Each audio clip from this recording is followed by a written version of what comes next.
Hey y'all, it's Caitlin and Kane Brown here with Wayfair. As a growing family, one of our favorite things is Game Night Wayfair Edition. Let's do it. You gotta name as many Wayfair furniture and decor categories as you can. Ready? Go. Sofas, bar stools, beds, ottomans, outdoor seating, bookshelves, kitchen tables, garden sheds, mid-century modern lamps. Time. Nice. You got 9 out of a lot. Not too bad.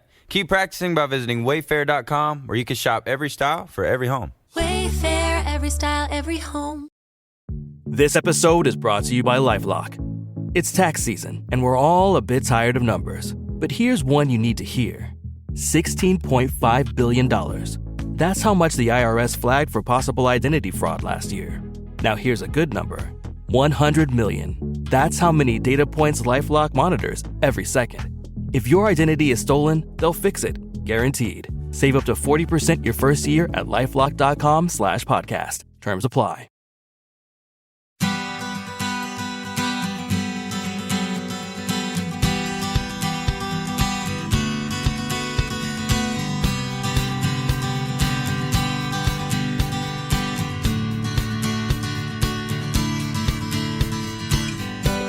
Welcome to the Parent Footprint Podcast with Dr. Dan. I'm Dr. Dan, your host.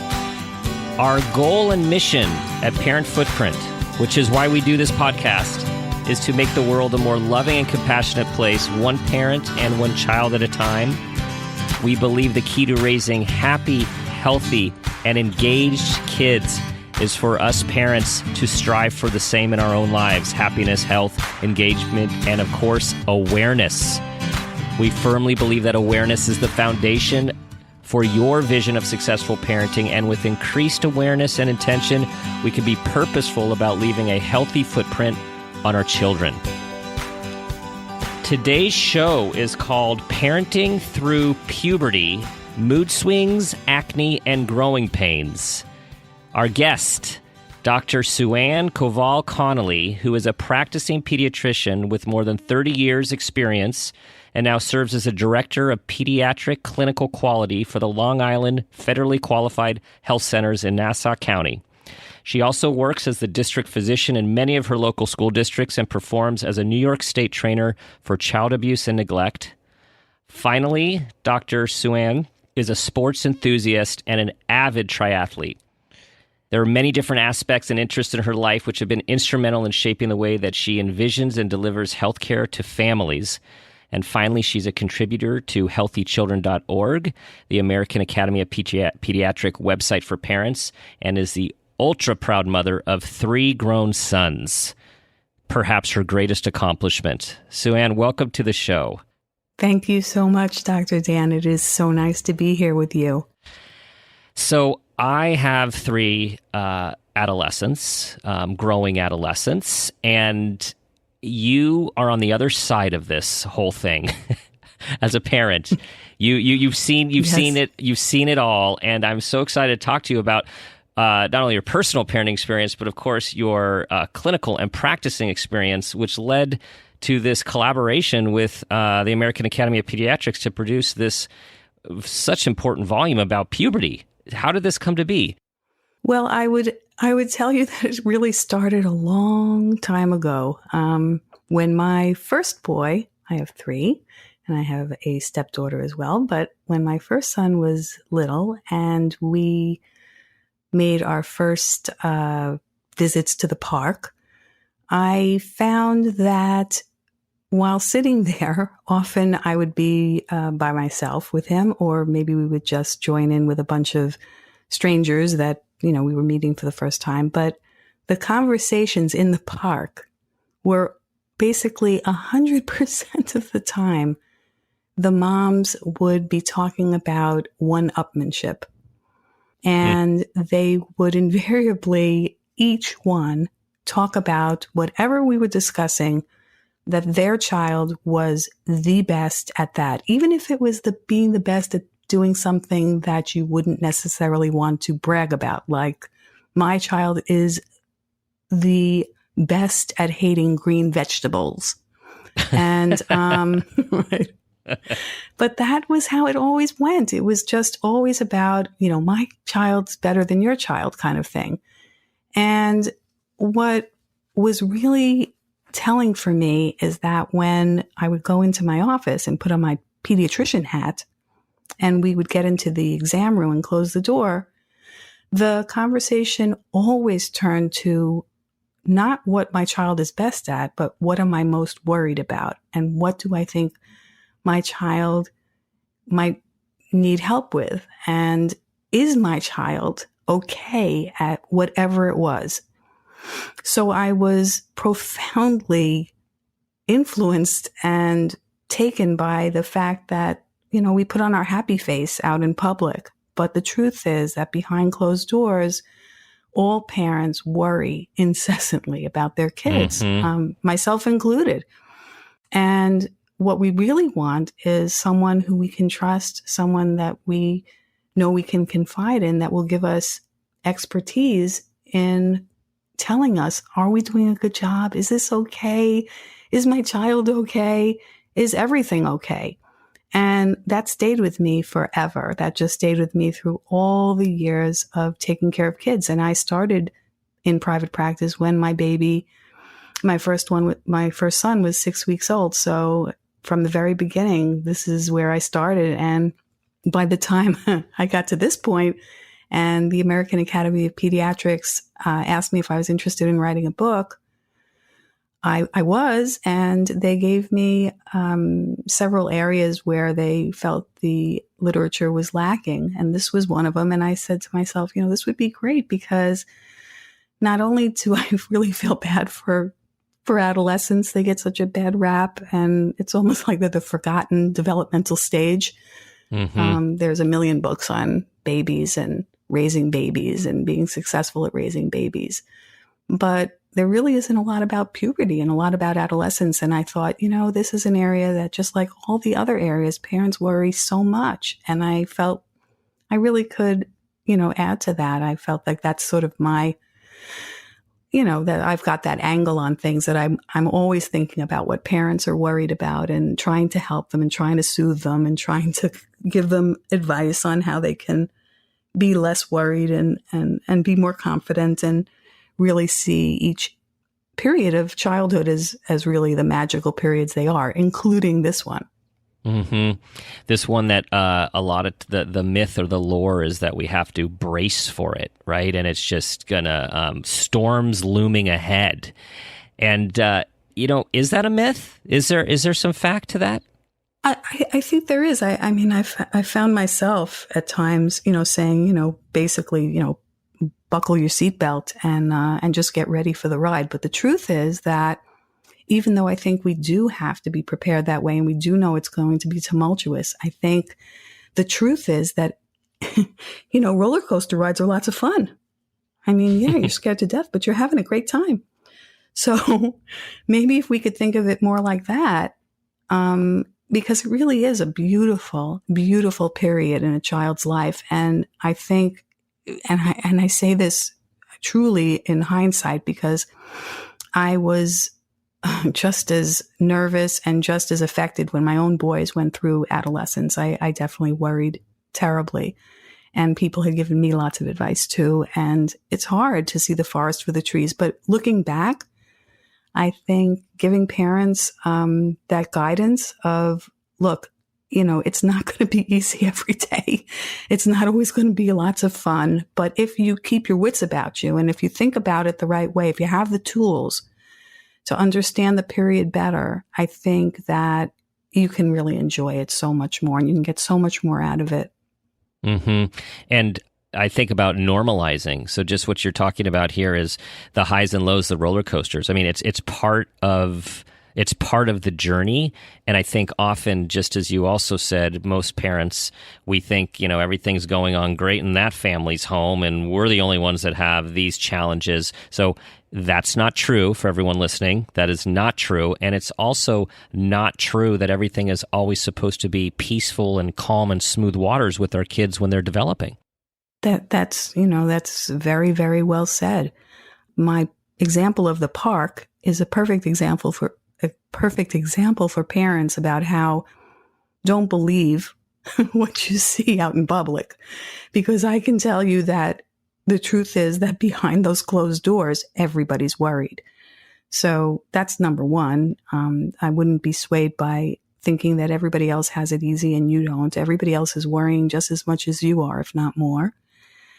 And, it's life. We know life is not beautiful at every moment, but if we can stop and find the beauty in the things that are happening, because it usually does exist somewhere. There's usually, I'm a rather optimistic person, so I tend to find for myself, I look for what's good about this situation, what happened in this situation that was a good thing, and usually you can find it. It's there. So your book is packed with information. So I'm in my mind, I was thinking about these larger realms of development. We have brain development, we have emotional development, and of course we have physical development. And so if we start with brain development, what are some of these really important developmental changes that we parents need to understand? Well, I think one of the important things that parents need to understand is that the brain of the adolescent is still making remarkable changes. And we didn't always know that. We understand that much more now.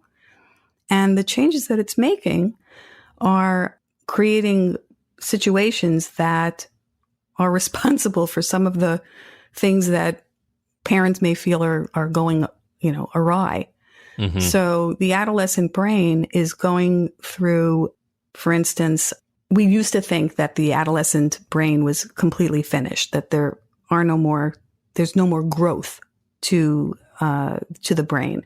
And that in many ways is true. It's limited, but we have a phenomenal amount of redevelopment.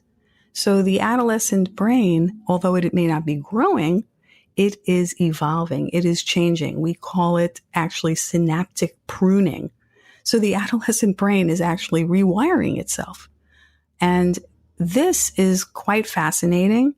And it's also, very, very important to understand, because what children do in this period, the way they behave, whether or not they stay healthy and do healthy things, can have a tremendous impact, or at least has the potential to have a tremendous impact on how the brain ultimately develops and finishes growing. So that's one piece. Another piece about brain growth is that there are phases to how a child is going to feel emotionally through the process of brain development. So I talk to parents about the early, the middle, and the late periods of adolescence. And during these different periods, children are acting different ways because the process of the brain and ultimately the behavior becoming adult-like is just that. It's a process. And if a parent understands what they can anticipate and how that's going to go, it can go a long way for feeling more secure with yourself. In other words, it's not about me. What's happening with my child, it's not about me. It's about their journey. It's about their process, about their development and the way in which they're going to go from childhood to adulthood. And there's a process to that. So I talk a lot about that, so parents can understand that piece of it. And there are differences in some interesting things like neurotransmitters. We understand now that neurotransmitters, for those who may not realize what they are, so there are chemicals in our brains that are in many ways responsible for the way we act and the way we feel. And those transmitters like dopamine are very important for feeling pleasure. Serotonin is very important for mood and so on. So we know that dopamine is more active in the adolescent brain than in the adult brain. And that we understand now. We're beginning to see so much more about why adolescents act the way they do. So they have a higher pleasure response than an adult. And so some of the decisions that they make and the things that they do and their pleasure-seeking behavior is mitigated by this. Understanding that, allows us to have a little more forgiveness for some of the things that they may do. Also, different parts of the brain, like the amygdala, which is very responsible for our, again, pleasure, emotions, feelings like this, it develops faster than the prefrontal cortex, where we have all of our executive functioning. And so you've got a person who has their pleasure centers firing on all cylinders, but their prefrontal cortex needs to catch up. Right. And so when we parents say, what were you thinking? Or we're thinking, what were you thinking? You just answered it. A, exactly. Pleasure, and B, I wasn't even thinking at all. I was just reacting. Exactly. I was feeling really right. good. Yeah. Yeah. And but still we're shocked by it. We're shocked by the behavior, and maybe we shouldn't be. Exactly. We shouldn't be. And if we understand more about this, then maybe we take a step back and we realize that every child, every person, including us, went through this process. And so some of the behaviors are completely predictable. It's so clear that they're going to act and behave in certain ways. And in the book, I talk, more about it. I give examples of different ways that, maybe a teenager might address a certain situation versus an adult, and why it would go one way versus the other in these different age groups because a teenager is it's not that they're just self-absorbed. They really have a difference in the way their brain is programmed at this point, and where it's starting and where it's going to end up. So again, I feel knowledge is always empowering. I think the more you can, right? The more you know, for sure, the more it helps you to understand. Yeah, this is normal and regular and difficult, but normal and regular. Right. And I guess the most important thing about the brain development and the emotional phases that go on in puberty is that, if I were to capsulize it for people, it's that the goal of puberty, or the goal of this period, is to go from having 1 foot, or we actually have 2 feet in childhood, and you're standing and knocking on the gates of adulthood, and you're trying to get through that gate. And while you're trying to get through, you still have your 1 foot on one side, and you're basically moving towards the next side. And in order to do that effectively, in order for a child to get to that place, to adulthood, it requires that they become independent. And that means kind of letting you go.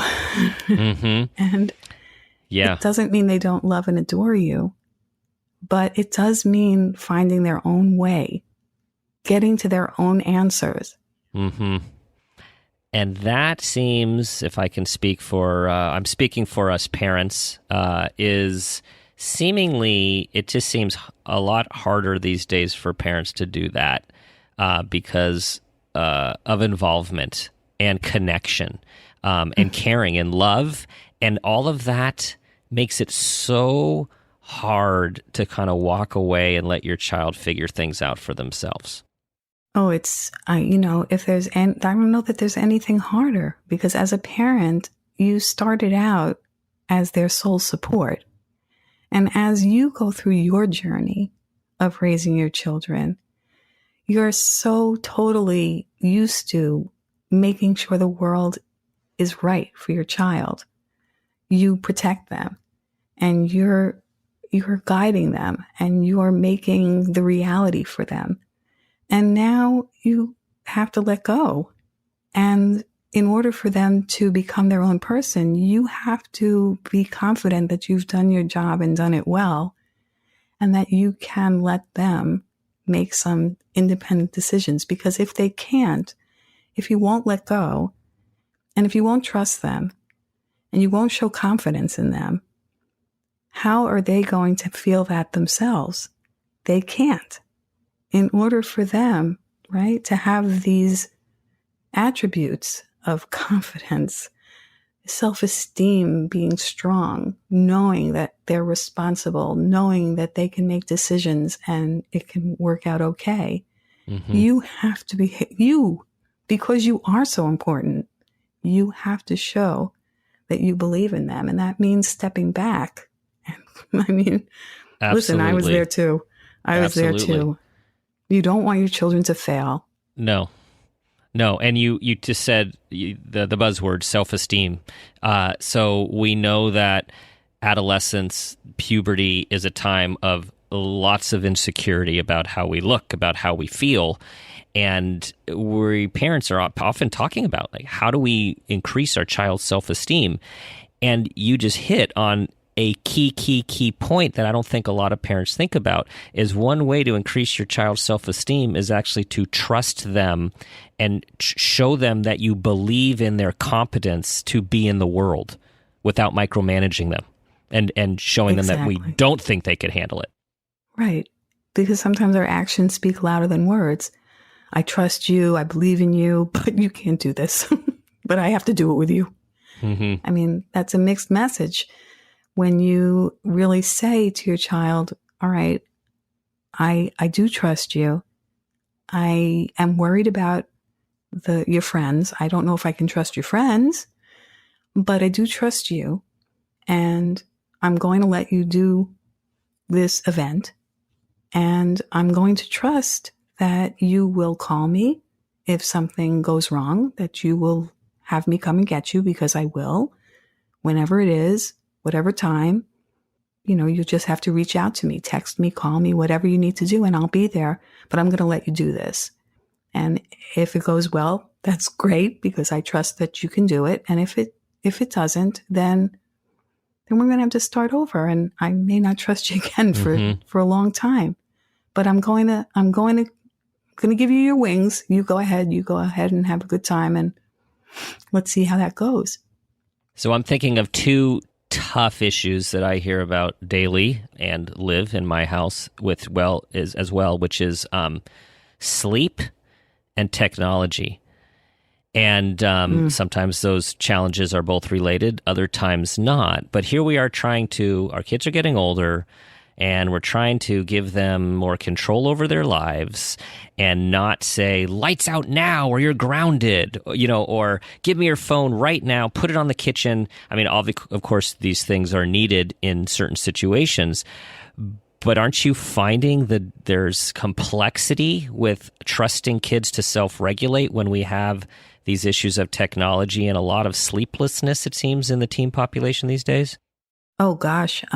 Yes. And, the American Academy of Pediatrics has a very nice piece in Healthy Children called a Family Media Plan. And they give some very good advice about how parents can regulate media with their kids at all ages, including adolescents. And, a lot of the advice surrounding this, comes down to setting ground rules. The problem also is that it's a whole new world for all of us. We're really all just learning. We're in generations to come, they'll have already, hindsight is very 20/20. So they'll have already figured a lot of this out, but we're struggling through it in real time. So we don't have generations to look back at and say, oh, look how that didn't work out. Let's figure that out, better. But, like most things, setting ground rules, having expectations, making it clear, and I stress this, modeling the behavior yourself. I'm going to repeat that. Is really key. Modeling the behavior yourself. That's for all of us. Yes. That's right.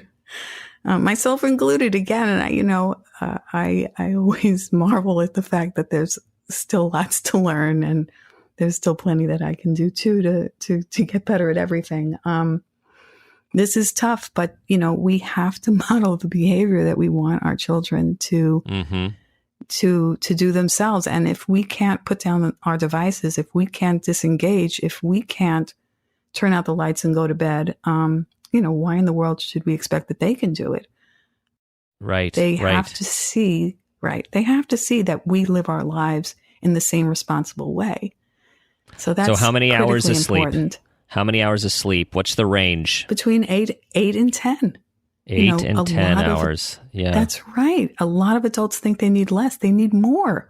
They need the same or more. They need so much sleep. And they also, what we understand about sleep is that adolescents have a shift in their sleep phase. So they actually stop getting the urge to go to sleep at that earlier bedtime as they enter the adolescent period. And so it is no longer possible for them to go to bed at 9 o'clock. Their internal clock resets and they don't get tired. This is also very new. We didn't know this years ago. And it's critical to understanding this because we really can't force them. They really can't get to bed. They're really not tired. So what do we do? Well, it's a little bit of a dilemma, I have to say. One of the things that is being pushed is across the country, the American Academy of Pediatrics is trying to get schools to change their start time. That would be wonderful. Start school before 8:30. And it's just, it's riddled with all kinds of reasons why we can't make it happen. But I suspect that, 20 years from now, if you interview me again, we'll be talking about if I'm still, please let me be here. We'll find that we've mastered this and that we actually have taken that into account. We have changed start times for kids because I think the evidence is so clear that they need that. What can we do? We can push to make our bodies do something maybe it's not really looking to do. In other words, we can help kids to do everything possible to relax and try to get to sleep earlier than maybe their body would normally like to get to sleep at, and have a regular bedtime, regular habits, much the same way we did when our children were little. Have a schedule that you try to keep to, and you try to keep to that schedule all the time. Kids, they will stay up late to study or to do homework, and then on the weekend they try to catch up with sleep, and that doesn't work out very well because it's our bodies. Yeah, not only does it not feel good, it's kind of like jet lag. So we never really catch up, and the body really doesn't like that. It likes to stay regular. So you can try to get your kids to understand that. Again, knowledge is power. I encourage kids to pick up the book and read it themselves and read about sleep and why they feel the way they do and how they can feel better and how they can feel more healthy. I have parents come in and talk about this with me, and the kids are sitting there, and I turn around and I start talking to them about it, and they're fascinated. I mean, they're interested in their health. They are. They are. We had with one of our teens had talked over and over about having the phone away from the bed and away from the head with all of the Blu-ray, all the stuff, and exactly, to no avail. Right. And then this person goes into their doctor, and the doctor says the same thing, and lo and behold, It was amazing. It's like. That the phone was not by the bed anymore because of that valuable information that was given to this person by someone else. So our kids do need to be educated and empowered. Well, okay, I have to ask you the question. Yeah, go ahead. Go ahead. Sorry. No, I was just going to say that that point that you just made, that happens a lot. Parents feel very badly that they've told their kids 1,000 times to do something and they never listen. And then I tell them, and then all of a sudden they are doing it. And that's no reflection on being a poor parent or not being respected by your child. It's that, sometimes you need to hear the information in a way that you can feel independent about accepting it. So kids, again, they need to feel like I embrace the information. It's not you feeding it to me. Right. Right. So click that switch important. For me. So it's important. Yeah. Okay, Dr. Suanne, it's time for the Parent Footprint Moment question. Tell us of a time when you became aware of yourself as an individual or parent, and that new awareness had a positive impact on your child. So, actually thinking about this almost brings tears to my eyes, but not all that long ago, my first boy, my oldest boy, we were talking about a time in the past when we first moved into our house where we live now. And he was maybe about 11 years old. And I had actually was a melding of families. So we had a blending of my family, my husband's, daughter, and we're starting out here and new beginnings, beautiful things. And my son's bedroom, I wanted him to take the furniture that my husband had in his old apartment and use that for his furniture. And it was grown-up furniture. It was a beautiful bedroom set. And we were going to, my husband and I, get new furniture. And I basically forced it down my son's throat that he had to have this furniture. Also because my husband had made me feel very badly that his mother, who had bought him the furniture, would be so insulted if we got rid of the furniture. We have to do something with it. So it's like, I know, let's give it to Daniel, my Daniel. Mm-hmm. So, and Daniel was telling me, not even, 3 months ago, that event and making him keep that furniture was just so horrible. And he felt, he wanted to make his own space and he wanted it to have his own footprint on it. Mm-hmm. And I rammed down his throat this furniture.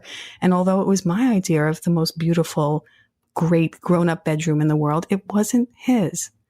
And it was so hard for him. And we really got into some bad stuff back then with this furniture. And it wasn't like laughing and funny like I'm telling to you now. I mean, we really, it was hard. He was an angry, adolescent, and I didn't get it, and it was bad. And when he told me now as a grown up, I mean, he's 32, and he was telling me how hard it was for him, and he was trying to be understanding with me, but he was really kind of more concerned about himself, and and he knew he acted terrible, but he was really angry at me. I had that aha moment, like, oh gosh, I wish I had understood. I wish I had seen him the way I should have seen him. I wish I had been more attuned with what he needed and not what I needed or my new husband needed or any of those things. So I would say that's it. That's an important story. And I also thank you for sharing it, because here you are as a pediatrician who knows all of this about development, emotional, intellectual, physical, and right. And we still don't always do things, right? Yeah, we still make mistakes, and it's right. Just the courage, right, to process it and to own it with our kids, no matter how old they are, that it's a real healing moment for them, right? I'm sure Daniel really appreciated you hearing it and reflecting that back to him. Yeah, and telling him how sorry I was. Yeah. And I wish if I could do it again, I would do it differently. He could buy all the furniture he wants. We'd figure out how to make firewood out of husband's old furniture. So it brings me back to one of the quotes that you said in the show. It's not about me, the parent, it's about them and their development. And, it's really important especially in adolescence, for us to be realizing that they're in their own world for the first time, trying to make sense of everything they're feeling and seeing. And it isn't always personal, even though it feels very personal at times. And this other quote I want to leave everyone with, this is from Dr. Suanne's book. Puberty is a time when one foot is positioned for adulthood and the other is still stuck in childhood. Parents cannot expect their teens to figure out how to keep themselves healthy and well on their own. They need you, their parents, to help them.